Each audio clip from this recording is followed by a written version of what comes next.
Thank you for joining us. Welcome to LumioseStation. What's good, LumioseStation? It's CuddleofDeath here. Hey, happy day, woo! And I am very happy to be bringing you guys another Pokemon Omega Ruby and Alpha Sapphire Wi-Fi battle. This particular battle is actually UU and below, and it is against the user LinkedHero X on YouTube, who is twitter.com/LinkedHero. And if you guys would actually like a chance to battle me, make sure to be following me on Twitter. I will have that link down in the description. It's just twitter.com/CuddleofDeath. I will always tweet out anytime I'm looking for Wi-Fi battles, what tiers, so on and so forth. This battle ends up being very, very fun. On my side, I do have my special wall Nidoqueen, my bold Milotic, nice and defensive, while my Heliolisk, Delphox, Salamence, and my Mega Bayonet. And LinkedHero X actually has a Mega Sharpedo, Goodra, Reuniclus, Porygon 2, Arcanine, and Chestnut. I was very excited upon looking at his team. Porygon 2 is not fun to mess with because Eviolite's never fun to deal with. But I knew it was going to be a Mega Sharpedo, and Chestnut is can be super annoying to deal with. But this battle is super fun, so I hope that you guys enjoy. And as always, make sure to smash that like button if you are super turned up. And we are going to go ahead and get this battle started.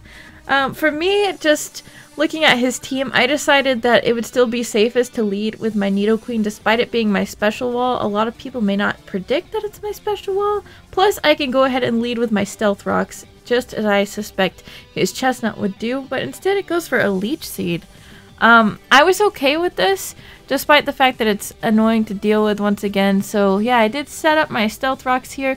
I thought he was going to stay in because I know he's capable of doing some damage, but I know I could still take a hit from a Chestnut because he wasn't going to be like an attack or anything. He was going to be some sort of wall. So I went ahead and set up a layer of Toxic Spikes. Now, because my Nidoqueen is actually my special wall, I decided to go ahead and stay in for another turn, knowing that I can handle any hit that a Porygon 2 can dish out since it's not fully evolved and it's not going to deal a crap load of damage. It goes for the Ice Beam, and I was worried about the freeze here, but you know what? It doesn't do that. It doesn't get the freeze at all, and we are able to get that extra set of Toxic Spikes up.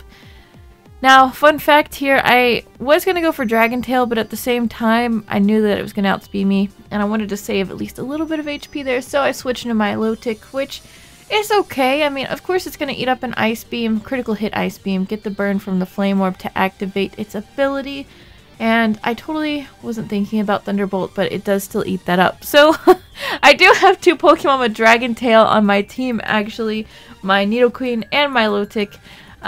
Whenever I Dragon Tailed here, I got the Reuniclus, and I was sitting here thinking, oh no, another Thunderbolt user. But instead he goes for a Protect. I wasn't worried about Reuniclus still killing me there just because I felt like I was going to be able to take a hit. But for whatever reason, he tries to get the double Protect there and fails. So I get the free recovery off, which works in my favor. Unfortunately for me, he decides to finally start attacking here. Goes for the Psychic, which is alright, but he does get the special defense drop on my Milotic here, which makes me a bit sad. I go ahead and Dragon Tail him back out to try to rack up some Spikes or Toxic Spikes damage as well as Stealth Rocks damage on Pokemon. He goes into his Majin Goo, which I love that nickname very much. Very, very much. Nice and Dragon Ball Z reference. I guess I could have just gone for a Dragon Tail because Goodra is not known for its speed. It is known for its high special defense stat. I decided to go ahead and go for an Ice Beam. It would have been alright to go for the Dragon Tail, but regardless, Cupid has pretty much done all he's going to do anyways, so I just let him die, which is alright. Toxic Spikes are ticking on Majin Goo over here. Very cute Pokemon. Big old belly. And since he went for the Draco Meter and got the special attack drop there, I knew that it'd be a safe switch into my Salamence here because I do have a Dragon Dance and I should be able to take another Draco Meter, but instead he does switch out. So I do get an absolutely free Dragon Dance on this Moxie Salamence here. This is not looking good for him right now. I go straight for the Outrage and do a massive amount of damage. Oko, I don't know if the crit mattered or not. I don't think it did because I am Life Orb. And now I do have a Moxie boost on top of my D-Dance that I did earlier. This is not good. He goes out into his Chestnut and I'm sitting here thinking he's going to use Spiky Shield. But for whatever reason, you know, I don't know if he doesn't have it or just didn't use it. He decides not to use it or just straight up doesn't have it. I get another outrage off and I kill him. That's +2 Moxie boosts and 1 D-Dance. I'm a speed machine right now with all of this attack power. He goes into his Amaterasu, his Arcanine, and it doesn't have Intimidate, so that doesn't really help him out too much. But he does go for the Extreme Speed. I decided to go ahead and stay in because I felt like I could take an Extreme Speed, not if it was a critical hit. And I do get another outrage off, my 3rd and final outrage here. And I get yet another Moxie boost, which is definitely working out in my favor here. I'm thinking, holy crap, Salamence is doing work. At this point, I don't care if he dies because he has taken out half of his team. So he goes into a Sharpedo here, and I'm like, alright, well, it looks like Salamence's reign is over. And I'm alright with that. I could have switched out to another Pokemon and let it die, or let it go ahead and take a hit. But I was just like, at this point, I just felt like it was absolute wreckage with the Salamence. I just let him die. It's alright. It's okay. That's completely fine for me because I felt pretty confident about the rest of my team here.